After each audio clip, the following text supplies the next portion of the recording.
and you're listening to a WNBA State of Mind, the sports podcast for women about things that matter to us and more. So come join us on your podcast platform.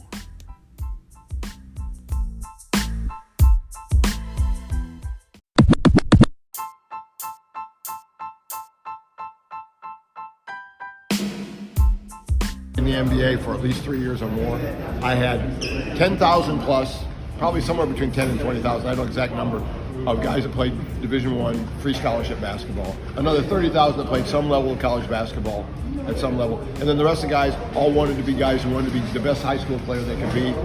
And they loved the game and they loved to rub those elbows with those great players. But I treated the guy who was a high school player the same as I treated the guy who was going to be a pro. They were just as valuable, because you know what? Everybody that ever came to Future Stars was paid for. If they were a freebie, they were scholarship by somebody, and they had to write a letter to them and tell them thank you and tell them what they learned. Nothing less than that. And as Dirk Minifield will tell you, if I didn't like the way the game was being played in my gym, I would stop it and I would tell him, guys, you can go back to the dorm, you can go home, or you can come and play basketball. If you don't want to play basketball the right way, get the hell out of my gym and come back tomorrow, because I'm not doing it today. And I've had to do that once or twice in 20 years.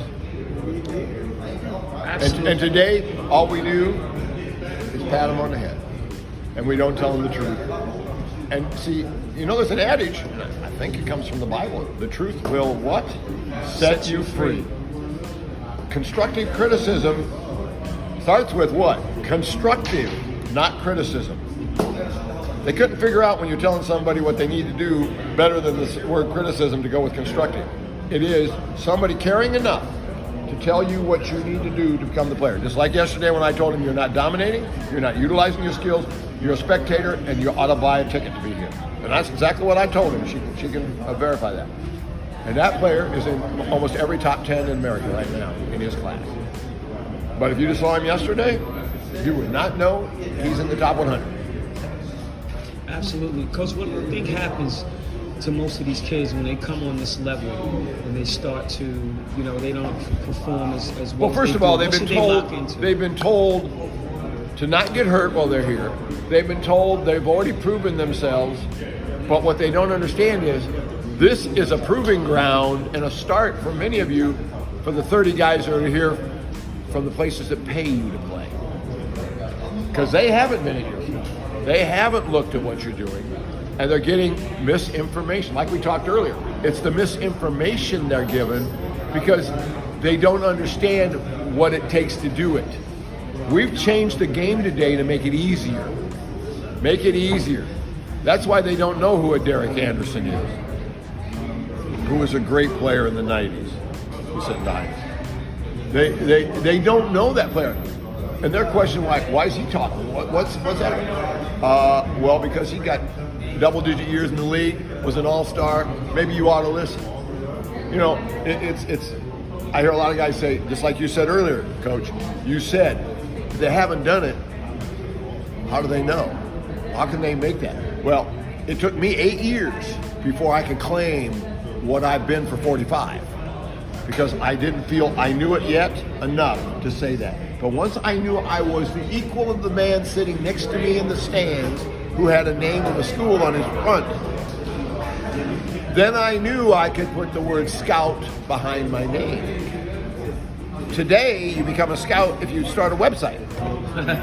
Amazing.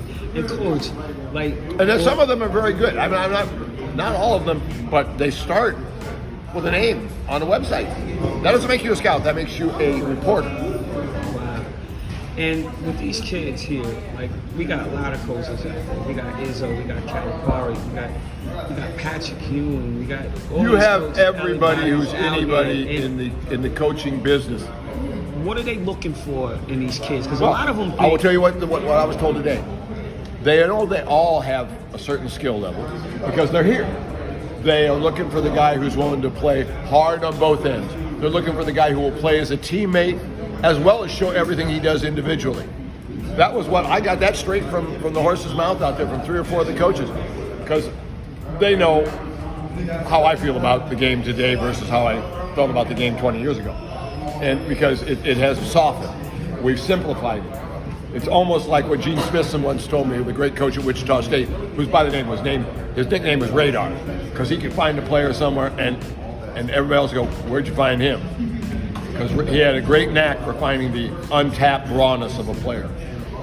And he said when he went back to junior college after he lost his job at Wichita State after 20 years being there, and he said, well, you know, Van, the kids here don't have quite the mental acuity of a lot of the guys that I got in the 4-year school.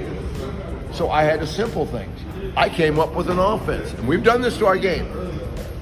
I came up with an offense called Go Where They Ain't. You keep moving until you get on a spot on the floor where you know you can score from, and we'll get you the ball when they don't follow you to that spot. Because sooner or later, they're not following you to that spot. And that was his offense. Nothing else with them. He said, I had talented athletes, and that was it. Go where they ain't. We've kind of made the game go where they ain't. Hands are off. Can't even give a little shove in holding somebody off who's trying to body you. You can't. I mean, it's just like the game has become such that it's built to play the perimeter game. But then again, do we really teach the kids how to shoot the basketball? Think about this. Anyone who teaches a kid to start beyond the arc shooting the ball doesn't know how to create a shooter. The game, great shooters are built with the baby drill to the three-point area. And real range is determined by, this should be patented, by the way, on this thing. But real range is 5 spots on the floor at the same distance, as close to game speed as possible as you can do with a flip back or whatever, where you make 80% unguarded. And that's your real range. If you can't make 80%, you're beyond your real range. Why is that? Because when you're guarded, cut the percentage in half. And we say 40% is the area we'll say is an acceptable shooter, right? That's correct. So anywhere as you go back, you may start at 6 or 9 feet is a real range, and as you get older and stronger, and you've got that mind training going on with your shot, naturally as you get stronger, the mind doesn't change how it develops the shot as you let it go, but your body is stronger, and the shot can be shot from farther out, and you get further and further away from the basket. In this world today, there's probably not 10 guys in the NBA that have a real range of three-point. We probably might be lucky to find 5. We know one for sure. But maybe another one that plays with him if he's healthy. Beyond that, tell me who plays in the game that you can guarantee has a real range of 22.5 feet. It's a very quiet table when I say that. So think about it. It's Steph and Clay, and there might be somebody else. Yeah, Dame. Yeah, maybe, but I've never seen him do the drill, so I don't know. Consistency.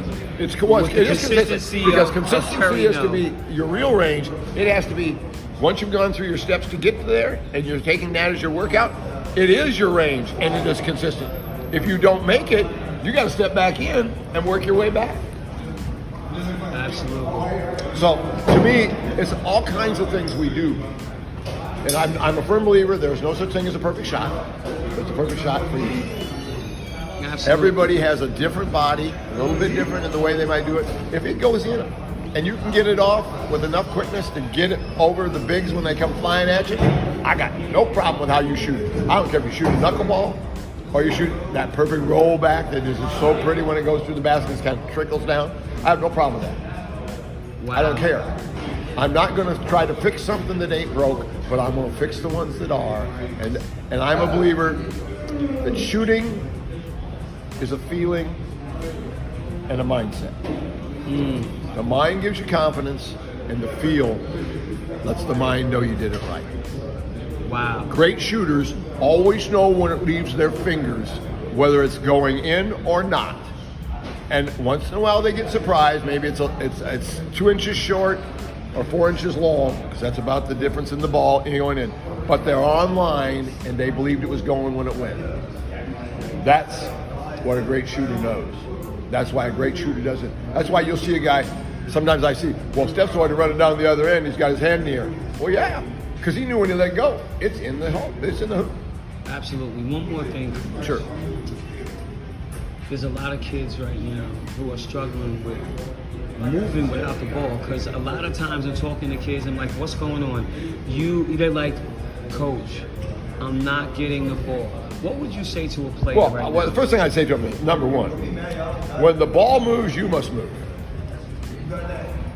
You have to react to the ball. If there's a penetration and you're in the low corner and he's going to look to kick, the first place to look to kick is the wing. So if you're the rotator that goes this way, you're rotating towards that ball. If you're here, you're probably breaking across. So if the play breaks down, he can flip it to you as you make it. All these offenses here have that in it. There is a motion to the ball. If you're not moving, guess what? You got to be in the right spot if the play breaks down. But that means one person's in the right spot and everybody else on the floor isn't going to have an opportunity. Think about that.